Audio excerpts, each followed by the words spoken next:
Bonjour à tous, c'est Moussix. Alors, nous allons commencer une nouvelle série de vidéos. Ce sera une série consacrée à Windows 10, donc avec la première prise en main sur l'interface et voir quelles sont les petites fonctionnalités qu'on peut utiliser qui sont assez sympas.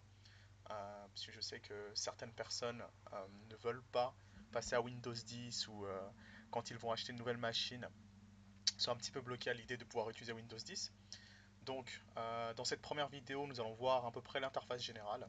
Donc, avec Windows 10, nous avons le retour du pseudo menu démarrer. Je dis bien pseudo parce que c'est pas vraiment le menu démarrer qu'on avait l'habitude d'avoir entre Windows XP et Windows 7.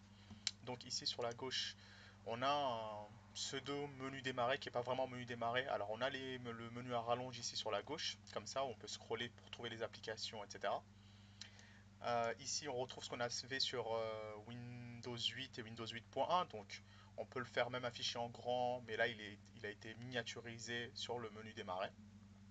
Alors, donc, on va faire un petit tour. Donc, sur ce menu démarrer, on a déjà des accès rapides. Alors, sur le compte, ici, l'explorateur de fichiers. Donc, quand je clique dessus, j'ai accès à l'explorateur de fichiers. Donc, ce PC, donc on peut voir ses différents disques durs. C'est l'équivalent de ordinateur ou poste de travail sur Windows XP, Windows 7. Non, oui, depuis Windows 7, c'était cet ordinateur. Et depuis Windows 8, bah, c'est ce PC. Donc, on peut voir les disques durs, ses fichiers, documents, images, etc. Pareil, à côté, alors pour l'éteindre, bon, classique. Ici, on peut accéder aux paramètres. Donc, c'est la nouvelle interface qui diffère de ce qu'il y avait sur Windows XP et Windows 7. Donc, il permet d'accéder au système, aux périphériques, au réseau, autres, à la personnalisation. Donc, ici, pas mal, c'est pour les mises à jour. Donc, Windows Update et autres. Et ici, c'est les informations du compte. Donc, on peut voir les informations sur le compte, donc le nom, le nom en entier, l'adresse mail utilisée en tant qu'administrateur. Et alors, ce qui est pas mal, c'est ici, on peut voir tous les comptes de messagerie qui seront gérés par l'application Courrier qui est installée par défaut. Donc, vos mails, grosso modo. Donc, vous pouvez ici directement en fait ajouter un compte mail pour voir vos adresses. Donc, ça fonctionne avec Gmail, Hotmail, Outlook. La plupart des boîtes mail fonctionnent très bien. Donc, si vous n'utilisez pas des logiciels comme Outlook ou autres logiciels de messagerie dédiés, vous pouvez utiliser celle qui est déjà par défaut et c'est facile d'ajouter un compte directement dans ce menu. Alors, les autres menus, alors c'est plus les options de connexion, donc ça vous permettra de définir soit un mot de passe, un code PIN ou des choses comme ça. Donc, par exemple, Windows Hello pour pouvoir déverrouiller votre ordinateur avec une caméra compatible. Euh, alors, ici c'est pour créer d'autres utilisateurs, synchronisation des paramètres, ça c'est pas mal. Alors, moi j'ai tout activé parce que, bon, voilà, mais on peut désactiver, synchroniser les thèmes, etc. Ça va être pas mal, par exemple, pour les autres paramètres Windows.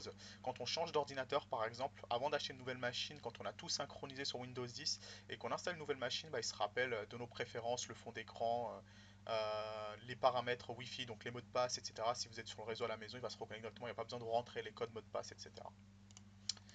Alors, ici, qu'est-ce qu'on a? Donc, l'extension. Nouvelle chose qui arrive aussi, c'est le centre de notification qui est ici sur la droite, en bas à droite. Donc quand vous cliquez ici en bas à droite, vous avez les notifications, donc les mails reçus sur le fameux courrier dont je vous ai parlé, qui est le logiciel de mail de base sur Windows 10. Des petites notifications s'il faut faire des mises à jour ou pas, les fichiers qui ont été enregistrés par Dropbox, donc même les applications que vous avez ou les logiciels que vous avez installés peuvent vous afficher des choses ici sur le centre de notification. Alors, on a ici donc un accès direct pour ouvrir en note. Donc quand je clique dessus, on ouvre directement note pour faire une prise de notes si on a envie. Si je reviens ici, on a accès à tous les paramètres qu'on avait déjà vus ici. Donc pas besoin de cliquer, c'est le même menu. Bon, je vais recliquer juste pour le montrer, mais c'est le même menu. Ici, alors c'est tous les objets qu'on a connectés en Wi-Fi, en Bluetooth ou autre, l'accès au VPN, si on verra ça pour le saut. Ça, c'est la projection d'écran. Donc, quand on a branché un autre ordinateur, par exemple un ordinateur portable, sur un deuxième écran, on peut choisir quel type de projection on veut. Donc, si on veut dupliquer, étendre ou faire un deuxième écran uniquement. Et là, alors ici, c'est pour passer le fameux mode tablette, donc avec les tuiles un petit peu partout. Donc, quand je clique dessus, on a le mode tablette qu'on avait sur Windows 8. Voilà, c'est utile par exemple sur les ordinateurs portables avec un écran tactile. Le mode avion pour couper tous les réseaux et ici désactiver la géolocalisation ou la réactiver si vous en avez envie. Euh, Ça c'est au souhait de l'utilisateur, donc pour savoir si par exemple sur le navigateur Edge pour savoir si vous êtes déjà dans une région pour vous proposer des choses dédiées. Alors ici pour apparaître les paramètres Bluetooth. Alors ici, on a Cortana qui est déjà intégré, donc on peut lancer quelques commandes. On verra plus tard dans le deuxième épisode comment s'en servir pour les applications et autres. Là, on a affiché les tâches en cours. Donc en gros, c'est quand je clique dessus, ça vous affiche tout ce qui est en train de tourner. Donc là, on a euh, ce qui, Camtasia qui me permet d'enregistrer mon écran. Donc là, mon navigateur, Winamp et VLC. Donc quand je reclique dessus, on revient au menu. Ou je reclique dessus, on peut naviguer, aller directement dessus. Donc quand je fais ça, je vais directement sur VLC. Pareil, si je veux par exemple tout d'un simple clic, hein, baisser toutes les applications, revenir sur le bureau, à l'extrémité ici tout à droite, je clique dessus et je reviens sur mon bureau. Voilà, donc c'était la première mise en main de l'interface, hein. Donc juste pour savoir comment fonctionne à peu près le menu démarrer. Alors honnêtement, je vais vous montrer dans le second épisode qu'il ne sert pas à grand chose, on peut juste, enfin pas à grand chose. On verra plus tard que pour lancer des applications ou autres, on n'a pas besoin forcément d'aller dans le menu.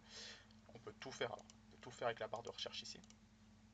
Autre chose, ici en cliquant droit sur la barre, donc on a les paramètres toujours, le gestionnaire, alors on peut afficher le gestionnaire des tâches par exemple directement sur la barre, mais ça c'est un classique, ça existe depuis Windows XP et autres. Voilà.